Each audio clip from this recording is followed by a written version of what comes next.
I'm Andrea Trimarchi. And I'm Simone Farresin.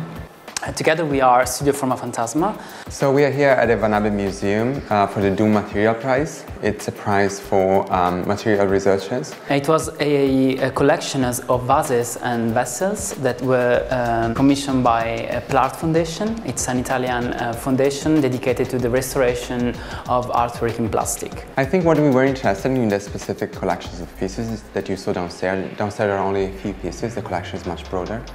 Was to research back in time in a period that we call pre-backline, so before oil was stepping in the production process of plastics. Because we think there is always something interesting when people start to research something, because mistakes happen in that moment and things get discarded. And specifically, we concentrated our research on a series of materials that are vegetal derivatives or animal derivatives. So there are some materials that come from excrements of insects or the bois d'Ussy. It's an 18th century material. It is a mixture of sawdust and blood. And natural shellacs worked together with wood fibers.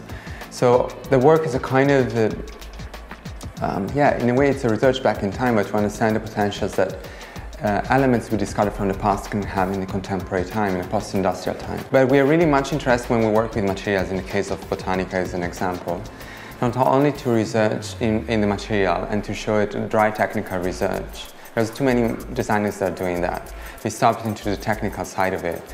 So for us it's really interesting to try to formalize what those materials already have embedded or the historical connotations they might have, as in the case of Botanica, for instance. So yeah, in fact, for us, most of the time, when we do a project, we also like a lot to contextualize. So we always, for instance, make an installation. That's something that is quite common, important for us to vehicle our message, let's say. We are working on a lot of really different things. So we are working also for industries. So industrial design. That's exciting and it's also scary because we want to find a possible approach to it, and it must be different to what we did so far.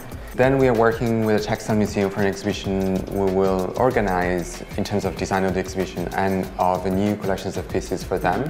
And we are also working for an installation for the Triennale Design Museum to be presented during the Salone del Mobile in Milano, and probably also a new exhibition at the MAC in Vienna. For next October. Yeah. And we have also other small projects and other bigger one that we can't say. But we are still preparing a work for a gallery. It's a research we started almost 1 year ago, even more, and we are still keeping on with it. We are working with lava stone and lava as a material, because Andrea is Sicilian, we often do projects there. And we like the idea that a volcano that is active there, it's like a mine, but it's a natural mine. So there's no man's going there and digging to extract materials, but it's a volcano throwing it out. So we are thinking like, okay, the volcano is putting it out, maybe we should do something with it. So we are experimenting with lava in loco, we are remelting lava, we are blowing lava as glass. We are doing different experiments. It didn't lead to so many successes to now, but we will keep on trying.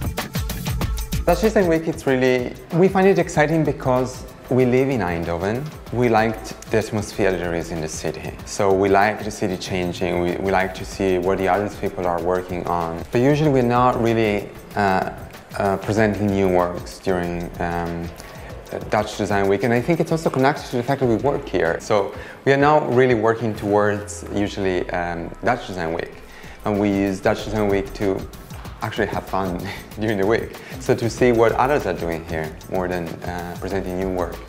We prefer to show the work we already worked earlier.